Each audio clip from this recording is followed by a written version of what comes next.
Doctor साहब, वज़ीर-ए-आज़म शहबाज शरीफ साहब सऊदी अरब का तारीखी दौरा मुकम्मल करके लंदन रवाना हो गए हैं, जबकि पाकिस्तान उलमाए कौंसिल ने कल जो है यौम तशक्कुर मनाने का ऐलान किया है।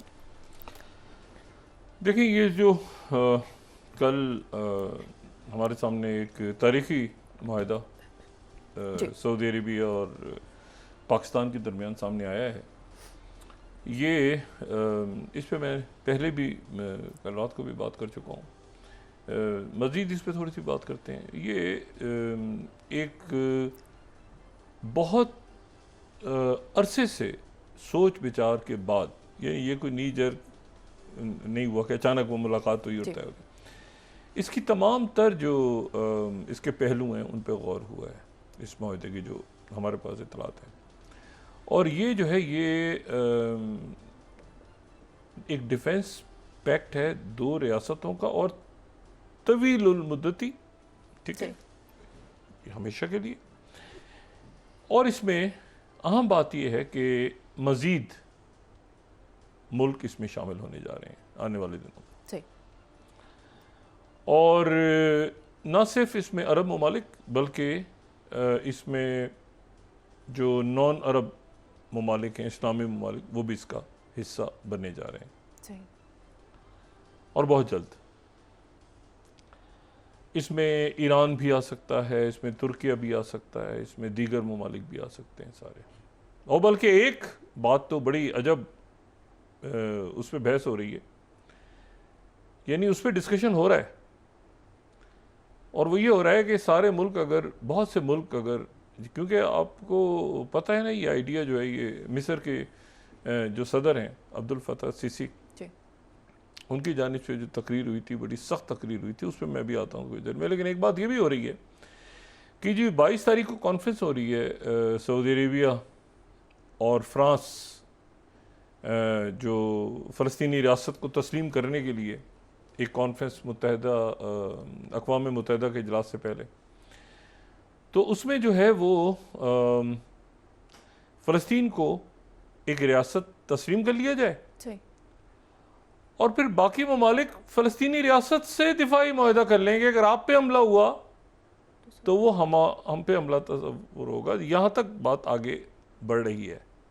सही, यानी आप बात समझे, यानी फ़लस्तीनी रियासत को तस्लीम कर लिया जाए और फिर उसके बाद जो इस्लामी ममालिक हैं उस वक्त तक या अगले कुछ अरसे में वो आपस में एक पैक्ट करके और फिर उसको फ़लस्तीनी रियासत के साथ भी पैक्ट बना लें कि अगर आप पे हमला होता है तो वो सब मुल्कों पे हमला तस्वुर होगा। तो यहाँ तक बात जो है वो आगे जा चुकी है। अच्छा, अब इसमें जो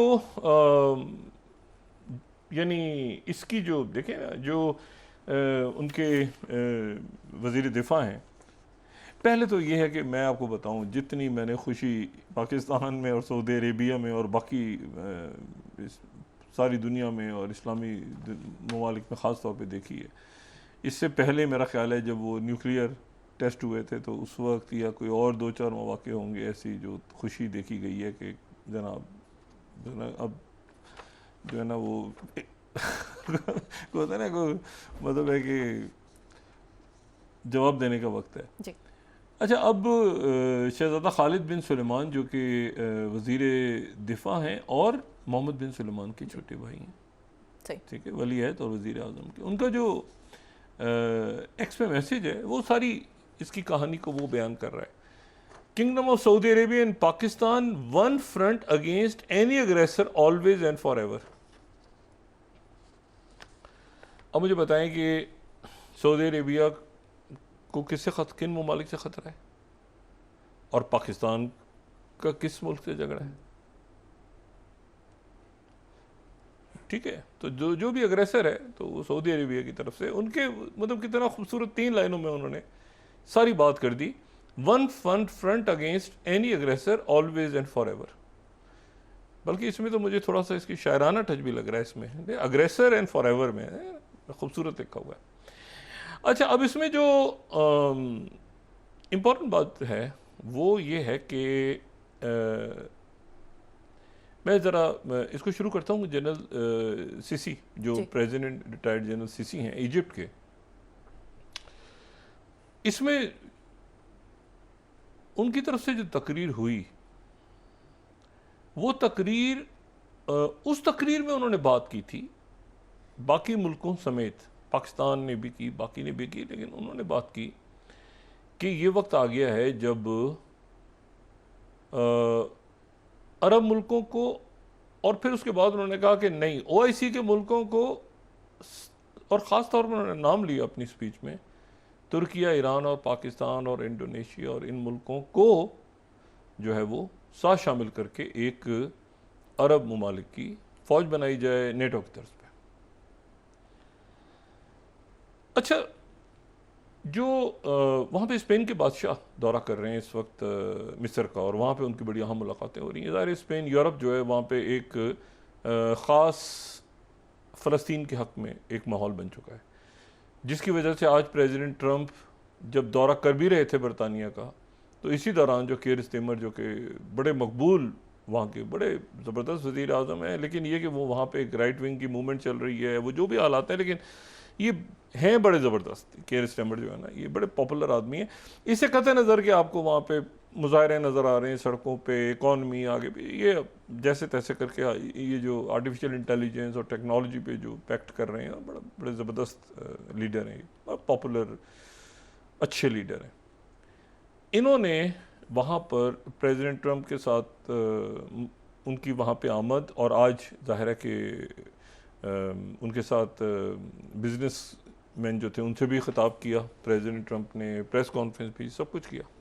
उनकी मौजूदगी में ही बरतानिया के वज़ीर आज़म ने कह दिया कि हम फ़लस्तीनी रियासत को मानने जा रहे हैं, और हम शायद हो सकता है उस इजलास से पहले मान लें, जो कॉन्फ्रेंस है उससे पहले ही हम मान लें। कनाडा, फ्रांस, ऑस्ट्रेलिया, न्यूजीलैंड, बेशुमार ममालिक जो हैं वो तस्लीम करने जा रहे हैं फ़लस्तीन को। अच्छा, अब इसमें जो अब मैं ज़रा शुरू करते हैं ना, इजिप्ट से मैं बात करूँगा, इजिप्ट से शुरू करते हैं। इजिप्ट जो है, चैथम हाउस जो बड़ा एक थिंक टैंक है, उसको अगर उसकी रिपोर्ट आज 3rd, Egypt now sees Israel as an imminent threat, ये उनकी आज एक रिपोर्ट है कि मिस्र जो है वो इसराइल को एक इमिनेंट थ्रेट, और जो प्रेसिडेंट सिसी की जो स्पीच थी दोहा में, उसमें उन्होंने लफ्ज़ इस्तेमाल किया इसराइल के लिए एनिमी, दुश्मन मुल्क। ये जो लफ्ज़ है, ये इससे पहले दुश्मन का जो लफ्ज़ है, ये तो दुश्मन का लफ्ज़ जो है 1977 में, इससे पहले नवंबर 1977 को किसी मिस्र के रहनुमा ने ये लफ्ज़ इस्तेमाल किया था इसराइल के लिए कि वो दुश्मन मुल्क है, एनिमी, और वो थे अनवर सादात, साबिक सदर मरहूम अनवर सादात। अनवर सादात जो हैं वो 1977 में उन्होंने जब यरूशलेम जाना था, वो यरूशलेम गए थे। सही। 79 में एग्रीमेंट हुआ ना कैंप डेविड का, तो मैं उससे 2 साल पहले की बात कर रहा हूँ। तो उन्होंने यरूशलेम का दौरा किया, तो उस दौरे से पहले उन्होंने बड़ी सख्त तकरीर की एक, और अपने अवाम से, क्योंकि अगले दिन वो जा रहे थे और ये इसराइल के साथ एक मामला गुफ्तगू शनीद शुरू हो चुकी थी, तो उन्होंने ये कहा कि इसराइल जो है ये दुश्मन है, लेकिन मैं उस मुल्क में जाके उस दुश्मन मुल्क की पार्लियामेंट के अंदर उनको कहूँगा कि क्या कर रहे हैं आप हमारे साथ, और क्या हो रहा है, और अपने इलाके हम वापस लेंगे, और ये सारा। असल में वो जो बैकडोर माहिदा होना था 2 साल बाद कैंप डेविड का, उसका वो माहौल बनाने के लिए फिर वो यरूशलेम गए। वो आखिरी मौका था जब उन्होंने दुश्मन का लफ्ज़ इस्तेमाल किया था अपने लोगों के सामने कि इसराइल हमारा दुश्मन है। एयरपोर्ट पे वो बहरहाल वो भी एक किंग डेविड होटल है वहाँ पे यरूशलेम में, वहाँ वो क़याम हुआ, वो गोल्डा मेयर और जो उनके साबिक जनरल जिनके साथ ये भी फ़ौज में थे ना, अनवर सादात भी 67 में, तो ये जब जंग हुई है तो उसमें ये फ़ौज में थे, तो उधर से जो कमांडर था फ़ौज का वो भी मिला इनसे, एरियल शरोन, ठीक है ना, वो भी मिला। साबिक वज़ीर आज़म गोल्डा मेयर भी मौजूद थी। तो ये सारे एयरपोर्ट पे आए हुए थे लेने के लिए, लेकिन बहरहाल। अच्छा, अनवर सादात जो है उनके बारे में मैं थोड़ी सी बात करूँ। इजिप्ट यहाँ पे बहुत इंपॉर्टेंट एक उसका रोल है। पूरी हमास, अखवान, ये सारे जो इसमें इजिप्ट को आप, अरब लीग, ये सारा जो है, और फिर बिल्कुल पड़ोस उनका इसराइल का। इसराइल के लोग बहुत डरते हैं इजिप्ट से, बहुत डरते हैं। वो ये 67 की वॉर से पहले तक जो है ना, जब तक 67 की वॉर में जाके कहीं ये हुआ ना कि उनसे वो इलाके ले लिए, गोलान की पहाड़ियाँ ले ली सीरिया से, और सिनाई का इलाका और गज़ा के इलाके ले लिए इजिप्ट से, और लेबनान से इलाके ले लिए। तो उससे पहले इसराइल में ये तस्वुर था, उस ज़माने की किताबें उठा के देखें ना, तो वो मिस्र से डरते तो कहते थे यहाँ से वो फ़िरौन आएगा और हमें पानी में फेंक देगा उठा के इसराइल के लोगों को। वो पुरानी जो हज़ारों साल पुरानी तारीख तो है ना मिस्र की और इसराइल की, वो कहते थे ये वहाँ से फ़िरौन आके ये हमें जो है ना फिर दोबारा ये उठा के पानी में फेंक देंगे मिस्री। मतलब ये उनके यहाँ ये चलता था, एक आम, वो डरते थे इजिप्ट से ना, तावक्त ये कि वो 67 की वॉर। बहरहाल कमिंग बैक, तो 67 की वॉर में अनवर सादात जो हैं वो जमाल अब्दुल नासिर सदर थे, बड़े मकबूल सदर थे। अनवर सादात उनके बड़े करीब थे। अनवर सादात जमाल अब्दुल नासिर के बहुत करीब थे। पहले उनकी काबीना में वजीर रहे, फिर 2 दफ़ा नायब सदर रहे उनके। फिर जमाल अब्दुल नासिर की जब रहलत हो गई 1970 में, तो उसके बाद ये फिर 71 में ये सदर बन गए। सदर बन के फिर इन्होंने बड़े पॉलिसी शिफ्ट किए। मतलब मिसाल के तौर पे इन्होंने जो कई इस्लामी तहरीकें थीं जो जमाल अब्दुल नासिर के ज़माने में बैन थीं, उनके ऊपर से इन्होंने पाबंदी नरम की, उनको अपने साथ में लाया, और जो जमाल अब्दुल नासिर की जो टीम थी उसको हटाया, जो जैसे होता है। लेकिन मैं आपको सिर्फ ये बताऊँ कि अनवर सादात एक बड़ी ज़बरदस्त शख्सियत थे, क्योंकि एक तो ये करीब थे जमाल अब्दुल नासिर के। तो जमाल अब्दुल नासिर के ने वो जो जब इनकलाब आया ना, जब तख्ता उलट दिया वो शाह फारूक का, तो शाह फारूक का इजिप्ट ने तख्ता उलट दिया। तो उसके बाद ये जिसको कर्नल स्कू कहते हैं, तो उसके बाद ये आगे जमाल अब्दुल नासिर, तो उसमें ये भी थे, उसमें अनवर सादात भी उस टीम का हिस्सा थे जो जिन्होंने शाह फारूक को उठा के जिनकी बादशाहत ख़त्म की थी। अच्छा, ये शाह फारूक की बादशाहत कौन सी थी? ये वो बादशाहत थी जो मोहम्मद अली पाशा ने, वो जो सल्तनत उस्मानिया का जो एक खलीफ, वो जो एक गवर्नर यहाँ पर आ गया था, उसने फिर लड़ाई की थी, वो मोहम्मद अली पाशा वाली जो बादशाहत मिस्र में कायम थी ना, तब से वो सूडान में और मिस्र में कायम कर ली थी। तो वो मोहम्मद अली पाशा की जो कंटिन्यूएशन थी वो फिर शाह फारूक तक आई, और शाह फारूक फिर मिस्र से बादशाहत का खात्मा हो गया 52 में, 1952 में जमाल अब्दुल नासिर आ गए। उनके पहले दूसरे साथी है फिर जमाल अब्दुल नासिर, एक ग्रुप था पूरा ज़ाहिर है। तो उसमें अनवर सादात भी थे। अच्छा, शाह फारूक का मैं एक सिर्फ इसमें दिलचस्प बात बताऊँ। शाह फारूक जो आखिरी बादशाह थे ना मिस्र के, तो उनकी अच्छा ये एक कॉम्प्लेक्स ही रिलेशनशिप है ना, चूँकि इसलिए कभी कभी इसका जिक्र थोड़ा सा करना अलग थलग भी लगता है, लेकिन ये बताना ज़रूरी भी होता है क्योंकि ये हिस्टोरिकली बड़ी इंपॉर्टेंट बात है। उनकी एक बहन फौजिया, उनकी एक बहन शाह फारूक जिनको हटा दिया, बाद जिनकी बादशाहत ख़त्म हो गई, उनकी एक बहन थी फौजिया।